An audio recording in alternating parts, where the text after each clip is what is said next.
วัสดีค่ะสวัสดีท่านผู้ชมแฟนคลับแฟนช่องเนาะค่ะมื้อนี้กะจะพาท่านผู้ชมโทรต่อสายสัมภาษณ์ไปหาปู่ดานทรายเข้ามาแล้ว2 งวดติดค่ะปู่เพิ่นว่า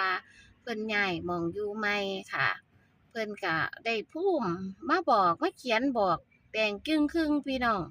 ค่ะในคลิปนี้ต้องไปฟังจากปู่นะคะตัวเลขมาแบบใดไปแบบใดกะใส่วิจารณญาณในการรับชมทุกแนวทางมีความเสี่ยง ชอบก็ตามบ่มักก็ผ่านเด้อค่ะ ค่ะอย่าลืมกดไลค์กดแชร์กดติดตามกด Subscribe ให้เบิกทรัพย์หน้าขี้นำเด้อค่ะ ตามหาแนวทางฝากตอนพ่อแม่พี่น้องคือเก่าค่ะโอ้งวดที่แล้ว69งวดที่แล้ว69เหรอครับปู่ค่ะงวดที่แล้ว69เดี๋ยวมันไม่ได้กลับไงโอ้ได้หางเดียวเหรอครับปู่อ๋อมันออกหางเดียวโคโล หางเดียวโคโลค่ะหางเดียวโคโลเลยปูดานสายเนาะค่ะเนาะอันนี้อันนี้ไอ้ครับมันหรือยังเนี่ยครับผมถ่ายแล้วครับปู่หายแล้วเหรอครับผมวันนี้นะครับฝันต่องวดนะครับโอ้ฝันยังไงครับปู่ฝันว่าอันนั่นแม่โอปอครับฝันว่ามาให้กระคักไหมอืมผู้ใดเขาเอาเลขมาให้บ่ปู่ไอ้ผู้ตาโยวัดนี่นะผู้ตาเพิ่นงวดก้อนเพิ่นก็มาให้จังซี่ล่ะก็เลยว่าผู้ตาเอ้ยว่าซั่นดอกกัน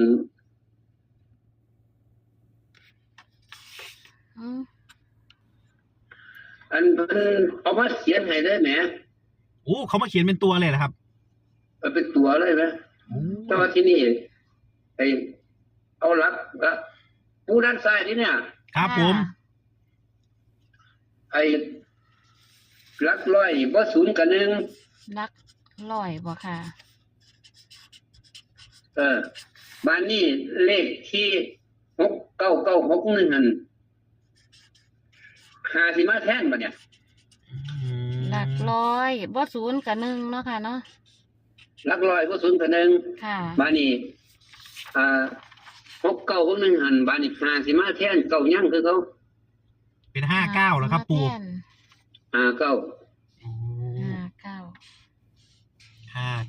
ทั้งพี่เขาเจ้าก็ได้อยู่เขาเจ้ากลับไปกลับมาเขาเจ้าได้อยู่59เป็น56ได้บ่ปู่กับมันก็ต้องปีนตรงหัวนี่แหละเนาะจ้าปีนไว้เบิ่งเนาะค่ะเนาะเพราะว่าเขียนไว้อยู่เขียนไว้เฉพาะไอ้56 59 95 65เรื่องสิเขียนแต่ว่าหลักร้อยบ่หลักร้อยนี่บ่ศูนย์กับหนึ่งค่ะเฮาเอาหลักร้อยใส่อันบ่ค่ะ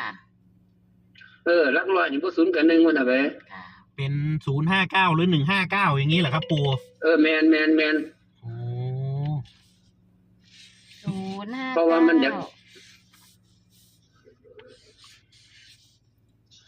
คือบ่ค่อยดังปานใดค่ะดังอยู่ค่ะปู่ตามาเขียนให้เป็นตัวเลยเหรอครับปู่เขียนเป็นตัวเลยงวดก่อนน่ะเป็นตัวแต่ว่างวดนี้เนี่ยมาพอดีเลขออกปั๊บแม่นบ่เลขออกปั๊บขึ้นต่อมากกับแม่นเลยขึ้นต่อคือยังเลขออกมื้อนี่นั่นมันแรงมากอ่ะนอนก็ฝันต่อเลยนะโอ้ฝันต่อแบบว่าขอปีใหม่เด้อผู้เอ้ยคันบ่คันอันอยากได้เป็นกุฏิจักหลังนึงเพราะว่าน้ำท่วมอันอยู่หม่องจุดอยู่เยอะนี่ค่ะตอนนี้ปู่อยู่ที่ไหนครับผมอยู่ไอ้เพี้ยเลาะไอ้อยู่สารคามไปไอ้อยู่ไอ้บ้านหัวสร้างมันเป็นหม่องน้ำท่วมเพียงมาต่างกุฏิแม่โอ้แต่ว่าที่นี่เฮามาอยู่มันบกแล้วมันแห้งแล้วครับถ้า2ค้อนไปบ้านท่า2คอนไหมโอ้กันคารวิสัยกันยังล่ะก็คอยเสี่ยงไปเรื่อยอยู่ครับผมเดี๋ยวนี้เลขอันนั้นบ่เข้าแล้วเดี๋ยวนี้เลขยังค่ะเลขไอ้ที่สูตรห้องมันบ่ค่อยเข้าไปยังบ่ส่วนมากจะเข้าความฝันแหละครับปู่ฮะส่วนมากจะเข้าความฝันแหละครับแม่นอยู่เพราะว่าเฮามานี่เฮาก็มาสวดมนต์ซุมื้อแล้วก็พยายามเพราะว่ามันอยู่ใน เป็นดอนปูตาว่ามันอยู่วัดได้เป็นดอนปูตาแต่ว่าเป็นสำนักสงฆ์ซื่อๆไหม ค่ะ โอ้ปู่เพิ่งย้ายไปใหม่ใช่ไหมครับ ว่ามันย้ายแบบว่าเฮามาเรื่อยๆเฮาทุดงมาเรื่อยๆตั้งแต่พุ่นน่ะตั้งแต่หนาวพุ่นน่ะ โอ้ปู่ทุดงไปเรื่อยๆ แต่ เนาะ ช่วงเฮาไล่กันอยู่พุ่นน่ะตั้งแต่ช่วงเฮาคิดสัมภาษณ์กันพุ่นนะครับ ผมปู่ก็ทุดงไปเรื่อยๆอย่างนี้นะครับปู่ ไปเรื่อยบ้านนี้ก็ทีเขาเจ้าว่าให้ปรับอยู่นี่จักหน้อยแนวซั่นนั่นอาจารย์เอ้ยซั่นเพราะว่าเขาเจ้าต้องได้2 งวดแล้วได้3 งวดแล้ว โอ้ บ้านก็บ่สัมภาษณ์ผู้ใดบ่มีผู้ใดมาสัมภาษณ์พ่อใหญ่พ่อใหญ่หยังก็ ตัวเลยแหละครับปู่ เขามาเขียนให้เป็นตัวแล้วแต่ว่าไอ้หลักร้อยนี่มันแปลกๆคือจังเลขไอ้หยังก็เต็งหนึ่งไอ้หยังก็ หนึ่งไทย หนึ่งให้เนี่ยมันคือศูนย์นี่มัน บ้านนี้ บ้านเขาก็เรียกว่ามันศูนย์บ่ซั่นบ้านมื้อไอ้สวดไอ้ปีใหม่มื้อนึงหั่นบัด ค่ะ ปีใหม่มื้อนึงหั่นบัดขึ้นเลข0โมงโกงเอ้า โอ้ คือเป็นจังซี่เนาะบ้านว่า ครับ ก็เลยว่ามันศูนย์คันมันศูนย์นี่ดีก็ให้ฝันดีๆเด้อมื้อแลงว่าซั่นดอกกันไปนอนนี่ว่าซั่นมันสวดสิเสร็จแล้วก็ตีหนึ่งมานอนมีซีรีส์มาว่าฝันซ้ำ อืม ศูนย์หยังค่ะปู่บัดนี้ ศูนย์ซื่อ อืม ๆก็เลยว่าโอ้ยมันเป็นศูนย์บ่ซั่นดอกว่าคันมันศูนย์ก็คันมันศูนย์นี่ก็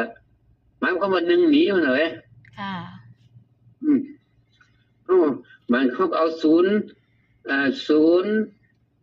5 9 ค่ะ แล้วก็0 5 6 ค่ะ คือเสียง ครับผม แล้วก็สิเป็น159จังซี่บ่ค่ะ 159 156เพิ่นสิก็15 16เพิ่นสิก็ว่าไปซะตัวเนาะ ครับผม อ๋อ พยายามตีเลขให้แตกไว้ ค่ะ ภูมิมาให้กี่งวดแล้วครับ มันมี ปู่ เลข นะ ภูมิที่นี่มาให้กี่งวดแล้วครับผม นี่งวด3นี่งวด3เนี่ย โอ้นี่งวด3แล้วนะครับปู่ เขาเจ้าเข้ามาใหม่ๆเขาเจ้าก็บ่ซื้อพูดละ1,000 2,000เอาบาดมื้อ2มานี่เขาเจ้าก็ซัดว่าคันมันถือโตตรงๆนี่บ่กลับนี่เขาเจ้าสิได้หลายมันน่ะเว้ย โอ้ เขาเจ้าไปติดไว้ตัวกลับใส่ตัวกลับไว้น้อยเดียวนึง ครับ บาดนี้งวดนี้จะสิวางได้เขาเจ้าอย่ามั่นใจคักเด้อซั่นดอกว่า ค่ะ มันเป็นแนวทางนะครับเนาะ ย่านมันแปรนะ ครับ เข้ามา2งวดแล้วบ่ค่ะ 2 งวดแล้ว โอ้ ไอ้เลขไอ้นั่นเฮาน่ะมันมี8กับ7 เลข หาใส่เอา เลขสูตรแล้วครับปู่ เด็ก เล วิ่ ข ง สูตรมันลงข้างล่างเลขวิ่ง โอ้ 8กับ7นี่มันหาใส่เอา เป็นเลขวิ่งเหรอครับ แม่น อืม เลขข้างล่างอย่างเดียวเท่านั้นเด้อ วิ่งล่างอย่างเดียว หามบ่ให้ไปใส่ข้างบน โอ้ครับผม ค่ะ เลขสูตรเฮาน่ะ ค่ะ เดี๋ยวนี้เฮาสิจับเป็นคู่กันบ่ได้เลยเพราะว่ามันแตกสารนโมสิเอาตัวเดียวนั่นได้อยู่ การวิ่งตัวเดียวก็คือบ่หลุดนะคะปู่ 8 กับ บ่รุด มันสิ วิ่ง อยู่ ล่าง ลัก ล่างอย่างเดียว อืมล่างอย่างเดียว8กับ7เนาะค่ะ 8กับ7 หาตัวมาใส่เอาสิบ่ค่ะ หาตัวมาใส่เอากัน อืม ก็อาศัยสูตรเก่านั่นบ่ได้แล้ว ไปออดรอดล่ะ ครับผม เอาความฝันนะปู่เนาะ เอาความฝันดีกว่าสิซะคันมันจังไดจังหนึงก็ใกล้มือเด้อเพราะว่าใกล้มือจักประมาณก็วันที่15หรือวันที่14จังซี่ ครับผม ให้โทรมาอีกเทียนึงเด้อ ได้ครับปู่ครับ ค่ะ เอาอัน คือ ก็ แก ว่า ครับ ค่ะก็เป็นแนวทางเนาะค่ะเนาะชอบก็ตามบ่มากระพานค่ะ ปูกะเห่ามา2 งวดนะคะท่านผู้ชมตอนนี้ปูกะทุดงไปเรื่อยๆเนาะค่ะเนาะเพิ่นก็ได้ไปจำวัดอยู่สำนักสงฆ์นะคะ